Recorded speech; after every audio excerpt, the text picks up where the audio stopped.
The goal of classic yoga is to find peace and to find balance. By bringing a bhavana, or a felt state of friendliness towards ourselves in our practice, we can completely transform our practice, and in the process we can sow the seeds that help us to shift our existing mindset and patterns to one that is more open, compassionate, loving and kind.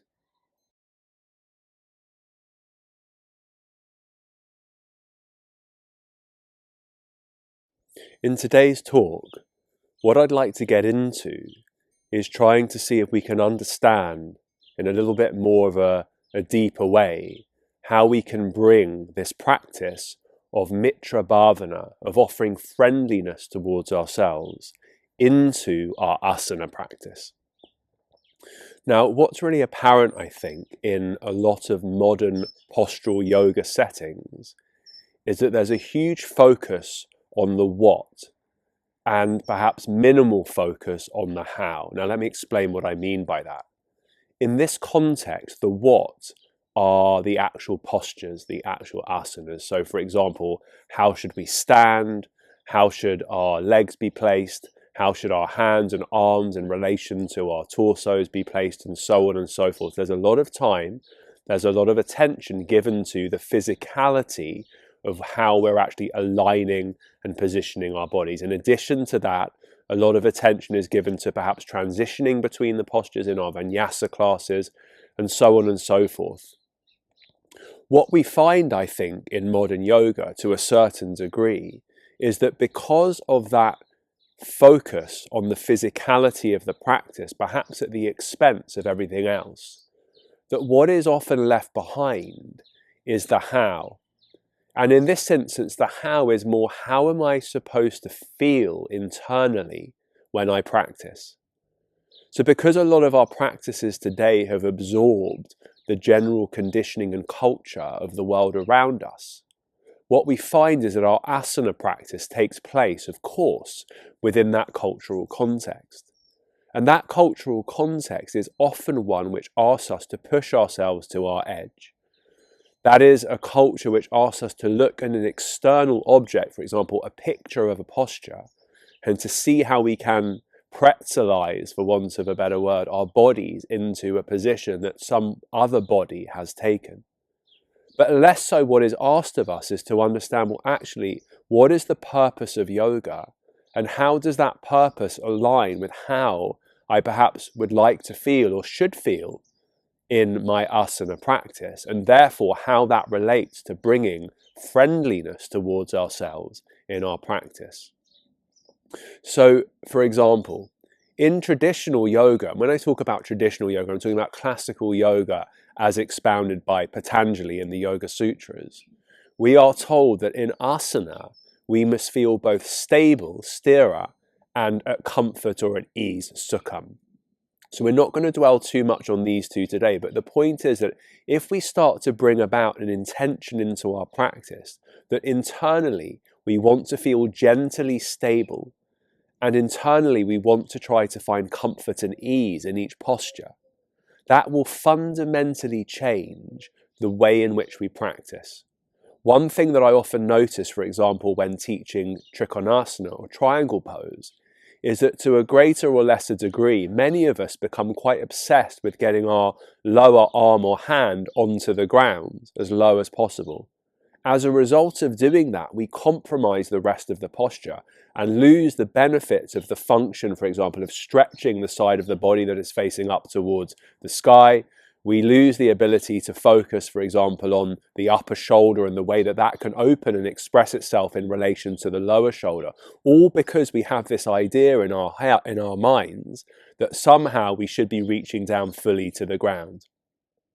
Now imagine if in that trikonasana, the idea was not to get the hand onto the ground, but to find a stable and comfortable expression of the body in that posture, and a stable and comfortable expression of the breath in that posture. And if that was your guiding principle, how would that then allow the asana or the physicality or the posture to be expressed? It would likely be different, because you would need to make adjustments in order to accommodate those two key driving factors. And therefore imagine if, for example, we wanted to bring in this Mitra Bhavana, or the ability to offer friendliness towards our body, towards our breath, towards our mind in our practice. The first thing perhaps that we might do is set an intention, a gentle intention offered inwards at the beginning of a practice that says something like, in this practice,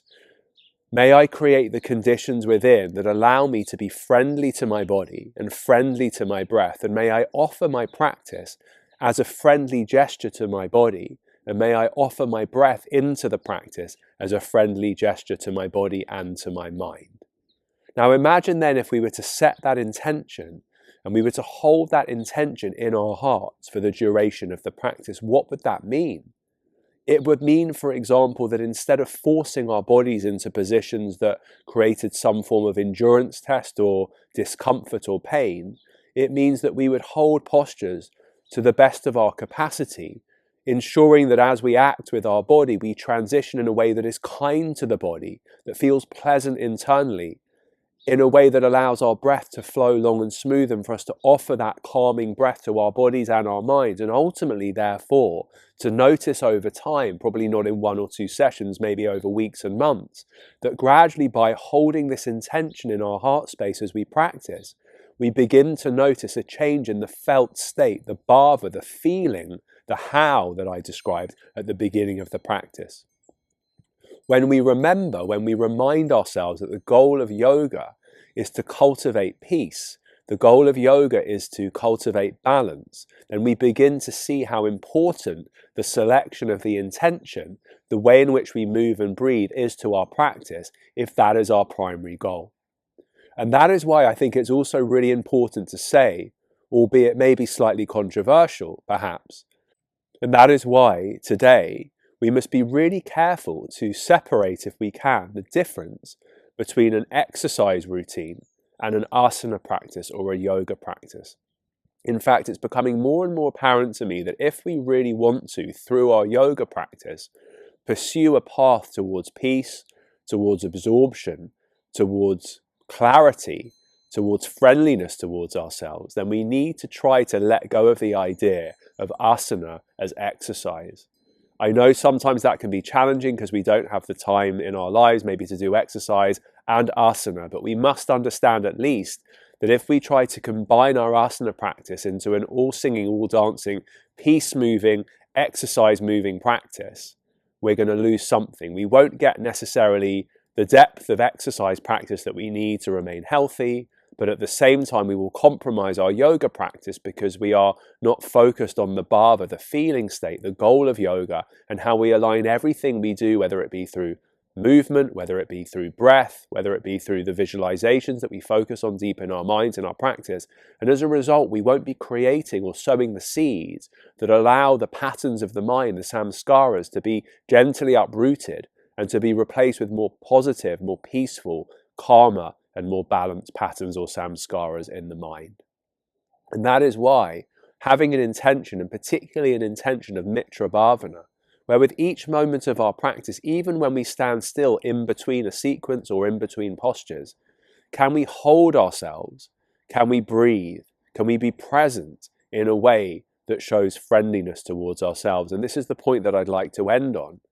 is that actually presence in any context is a great act of love, is a great act of friendliness. When we are present with someone, when we are truly there, when we let go of the past, when we let go of the future, and we give ourselves to that person or to ourselves completely and fully in that moment, that is one of the greatest acts of friendship or friendliness or kindness that we can do, because it means we are totally there with that person, we are non-judgmental, we are not seeing them through the eyes of the past or the anticipation of what may come in the future.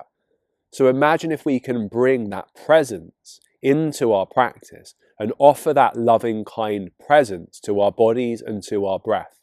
If we do that over a long period of time without interruption, with enthusiasm, with faith in our practice, as it states in the Yoga Sutras, then surely our practice will take root. And gradually, particularly relevant in spring now, the roots will grow down, the shoots will rise up, and our practice will strengthen, and we will further develop these samskaras, or these patterns of peace, of friendliness in our minds, in our bodies, in our breath, which not only allows us to benefit from that practice, but allows us to shine and radiate that friendliness in a way that is appropriate for ourselves towards everyone else around us. So that is why, everyone, it is so important that we really give a little bit of a moment of reflection to the how, or the way in which we're practicing, and how we feel in our practice. Notice, perhaps, the next time you're practicing asana, whether you feel that you are moving towards a state of peace and friendliness towards yourself in the practice, or is your practice actually just perpetuating the existing patterns and tendencies to move towards intensity, to push our bodies too hard, and therefore to move ourselves in the direction of an agitated mind and a fatigued body. So thank you, as always, for joining. I hope you found this video useful, and I look forward to seeing you again very soon. Thank you. Namaste.